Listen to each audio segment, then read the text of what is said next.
The 5G project was really interesting because it's not just about the technology. What's really interesting about the 5G project is the wide range of partners that we've got involved.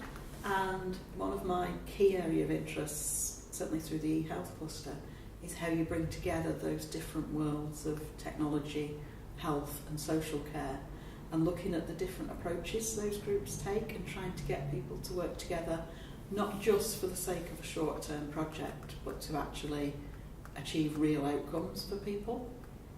I think the eHealth Cluster did a lot of the groundwork in actually working with these organisations. So, for example, we'd already worked with Liverpool City Council on the Stop and Go project about digitising home care projects, and we brought a lot of that learning into the project. It also meant that we already had a very wide network of local SMEs to work with and established relationships. So typically in a 12-month project like the 5G project, if you haven't already worked together, you spend an awful lot of time getting the team together and starting to work together and be effective.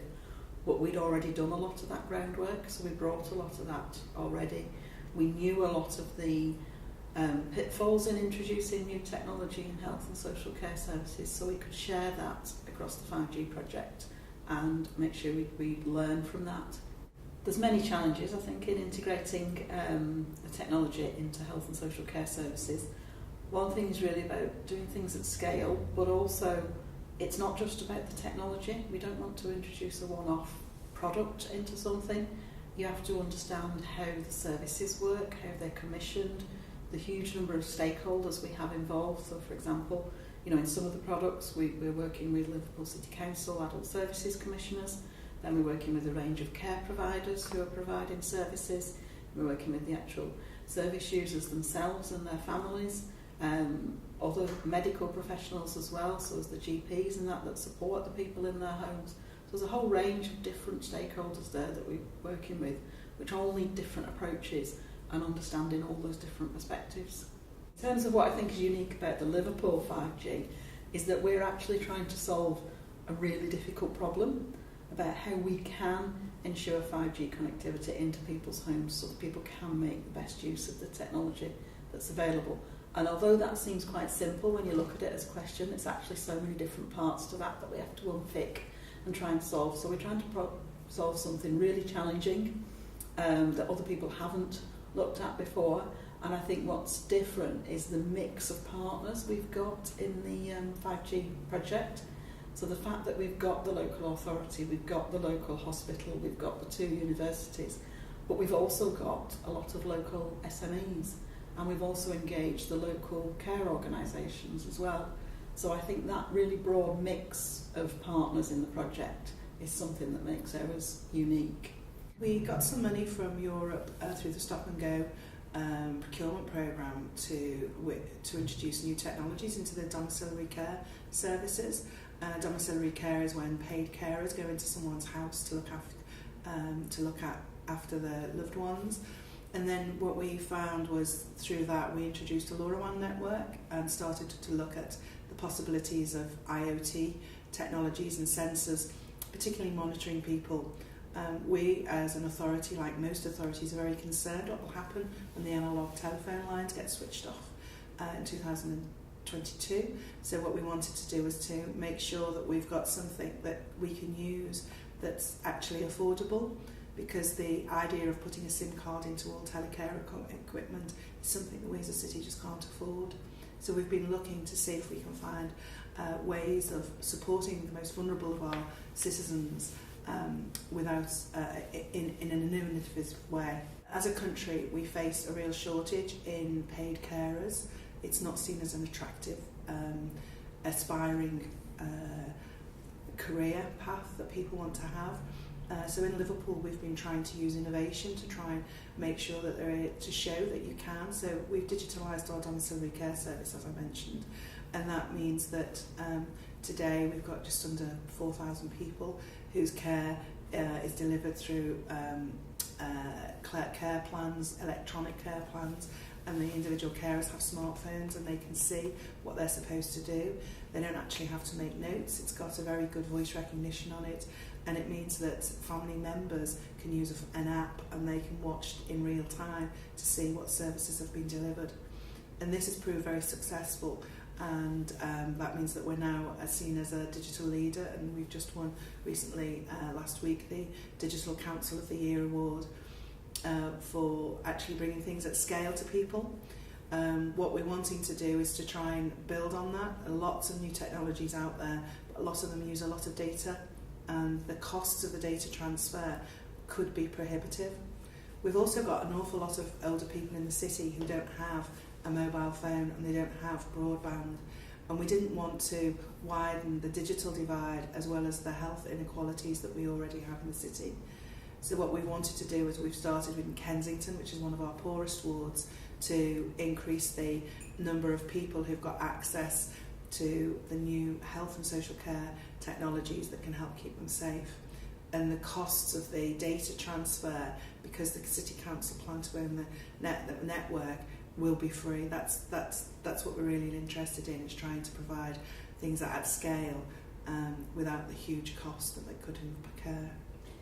Payman is the first remote medication administration monitoring system, and it allows professionals, pharmacists, pharmacy technicians to monitor at a distance individuals who are at home, to view the medication that they're actually taking.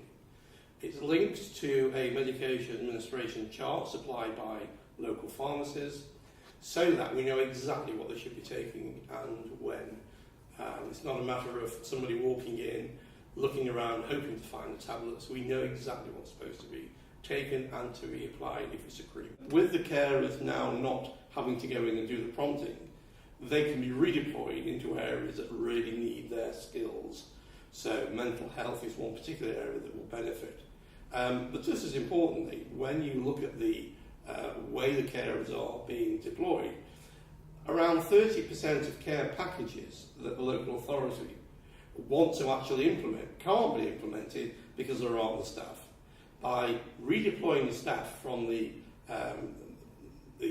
position where they go in and help people take the medicines, or they actually administer the medicines, this means that more care staff are available to deliver the packages that currently can't be delivered. So there are savings pretty well everywhere. You've got reduction in errors, reduction in people who don't take the medicines, better usage of medicines, which lead to dramatic and substantial reduction in drug wastage. Digital twin is a very recent term for any software copy, or even necessary software, any kind of copy of the real world. It's actually, digital twins have been around for about 30 years, but we've just started calling them that about 2 or 3 years ago. It's when you use software and simulation to solve a problem, or to reveal aspects of a problem before you go into the real world. In this case, there's a complicated routing problem around where you put the mesh nodes in the network, and we thought that using digital twin would A, demonstrate the way the network actually functioned, and B, might be useful for planning. As it turned out, planning was much harder than we thought, and it very quickly became clear that the digital twin would be useful in the planning, and we've actually used it much more than we anticipated using it, and have used the routing algorithm from the digital twin to decide where to put the second half of the nodes in the network. It's hard to tell. It's a mathematically incomplete problem, which means it's unsolvable to actually know what the optimal solution is to where you put your nodes, because it's really, really complicated. But the sort of numbers I've heard is you can get about 30% better placement, a more efficient placement of the nodes in the network, thereby reducing the amount of hardware you need by 30%. Although, actually, the way it turns out with this network is it's so complicated, you almost can't do it as a human being. You would be really only looking at a very small part of the problem. So it does need some kind of machine to help solve the problem, some kind of machine learning or artificial intelligence, or in our case, a mathematical routing algorithm. We started off thinking about social gaming, and social gaming is a misused term really in my industry. It means games that incorporate Facebook, which to me isn't really social. What we wanted to do was to have people sharing across generations a game experience, and also chatting, and it becomes a kind of a medium for a conversation rather than the end of the conversation, which is quite different from the way the commercial games industry works. So originally we thought it would just be people in their rooms, and it may well yet be isolated older adults communicating and sharing the bingo that they can't get to physically anymore. But when we took it via the 5G project for youth consultation, we had a really, really positive response from care homes and supported living homes. They all got really excited about the idea. So we've decided to slightly pivot the idea because that's actually kind of a better and more attainable use case that we can kind of hit through the project. So we've managed to run a couple of user trials working with different supported living environments and trying to iron out problems in the network, problems in the games, problems in the user experience. And we've learned so much about kind of our assumptions and how wrong we are sometimes and how right we are other times. And it's a continual process of redesign and iteration and trying to kind of come up with an experience that is right for the specific users we're working with. I think 5G, for me, is just part of the smart city and it's part of the smart connected city. So suddenly you've got these kind of cities that are living organisms that can understand and be more efficient and dynamically reroute traffic in an emergency or prioritise really intelligently the resources of the city. And for me, that 5G, that isn't really 5G, but that's kind of where 5G ends up for me. It ends up in this kind of seamless digital connectivity, secure and safe. So the service user group that we support are carers, informal carers, people who support a loved one or family member. And a lot of those carers are very isolated. A lot of people have never kind of switched a computer on. They're not kind of integrated in the technology world. So to support, when you suggest a piece of equipment to somebody who's maybe, elderly or has never utilised digital technology, there's a certain fear factor there. So I think with the Push to Talk programme, what's been a key element is having a worker there that's able to support that carer and to talk them through it, to answer any questions, to break down that fear factor, and also as a point of contact, to be able to know that if there's a problem or an issue, they can come back to somebody. One of the things that I was concerned about with the Push to Talk service was if somebody discloses any information to another carer, where does that carer take that information to get that resolved? So I think because of the way we've kind of rolled out the pilot, we do have that person that's based in our office that they're able to come back to and say, I've spoken to somebody, they seemed a little upset, could you give them a call? And then the issue's resolved. But I think that's been key with overcoming any fear factors. When you're talking about working within health or social care, you have to have something that is reliable. You cannot have a service that people are going to be reliant upon if there's risks of it crashing. You need to have something that they feel comfortable with, they feel confident with. And I think if you're supporting people that aren't really skilled with digital technology and there's issues with connection, quite quickly what you're going to find is they're going to lose their confidence with that technology, and that's when you're going to find that people tend not to use it. We've got a product called Safe House, which is a device, an IoT device that goes into people's houses to keep them living independently for longer. So we have a device that monitors the environmental conditions of a property. It monitors the health and well-being of an individual with the result of maintaining somebody to live independently for longer. From a social services perspective, Liverpool is no different from any other city or council in the country. The demand for social care is on the increase. The money that's available is reducing. So we have to start using technology and how technology can support people and support individuals with, as I say, sort of being safe in their own homes. Nobody wants to go into hospital if they can avoid it. Nobody really wants to go into care homes if they can avoid it. The majority of people want to live in their own homes. So it's important for us to use technology to ensure that they can live in their own homes for a lot longer. We also have a situation which is looming in the next few years, where the traditional care that is provided to individuals in their own homes, the technology that sits around that, which is an analogue technology, is being withdrawn, basically. So you're fortunate within Liverpool that you have a proactive and reactive authority, council, who are prepared to take that sort of that leap of faith into technology and see how technology can actually support the requirement they have to look after their residents.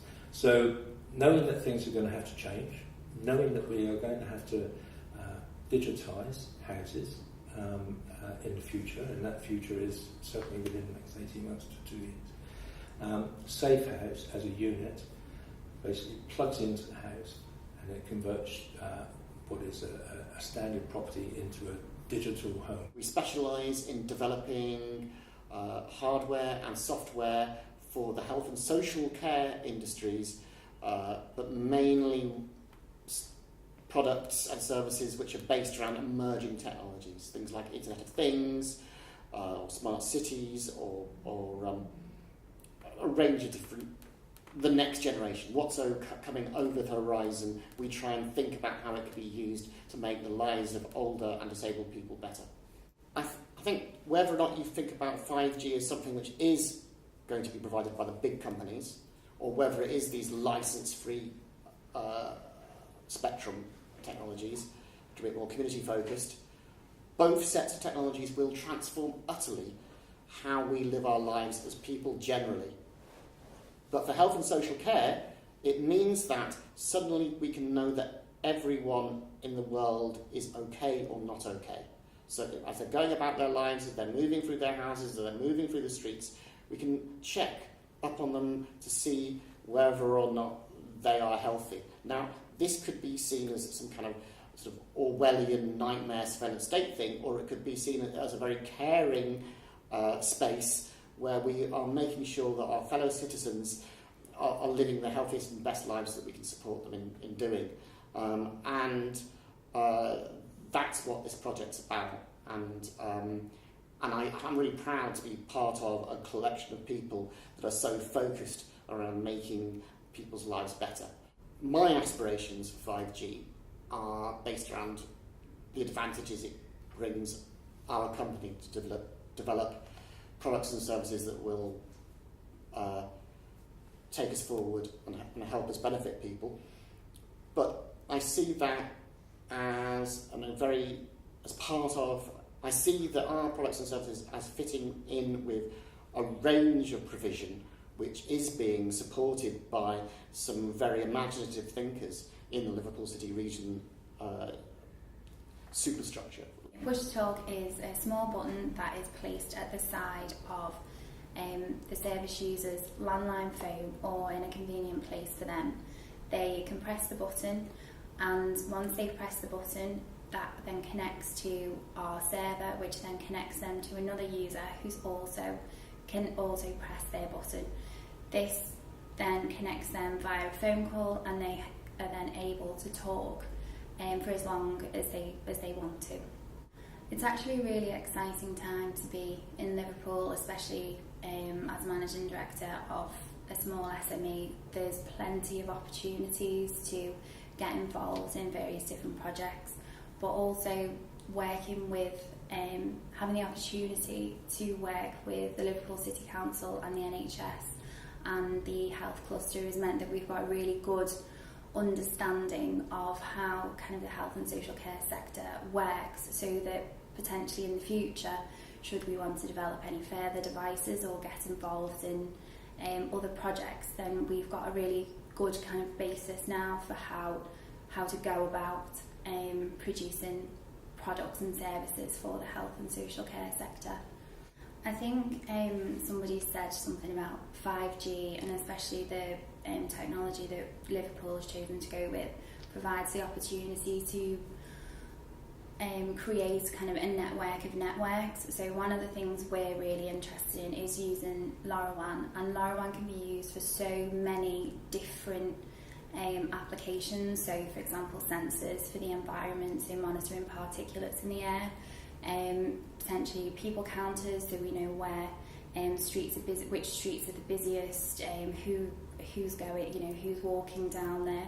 There's also things like the health and social care sector where it does offer things to use sensors and use them reliably, because if we roll 5G out across the city, we also get to roll out the LoRaWAN network as well, and that provides great opportunity, but it also provides a really good opportunity for innovation and for other SMEs to come to Liverpool and set up, because they've then got this network that they can access straight away and be able to use it to develop new products and services that could potentially benefit the city and benefit health and social care especially. Our technology uses a very high frequency, so a spectrum that's way above the frequency of most mobile communications and Wi-Fi. I guess when I started my career as an RF engineer, I would have said that was quite exotic, but now it's really quite mainstream, and that's been enabled by the semiconductor processes that are available for the latest silicon chips. So what using that very high frequency allows is a lot of data to be carried in that spectrum that's quite readily available. The spectrum at lower frequencies, so most mobile phones and Wi-Fi, is really valuable spectrum because it can go quite long distances, but it can't carry a huge amount of data, so not really the same as a fibre. But the spectrum up at 60 gigahertz, the millimetre wave bands, can carry an equivalent amount of data to a fibre connection, say to a home.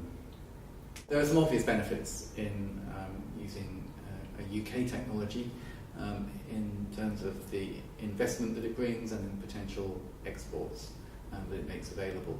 The model that's being adopted in Liverpool is certainly one that would translate easily to other cities in the UK and is relevant to many other parts of the world.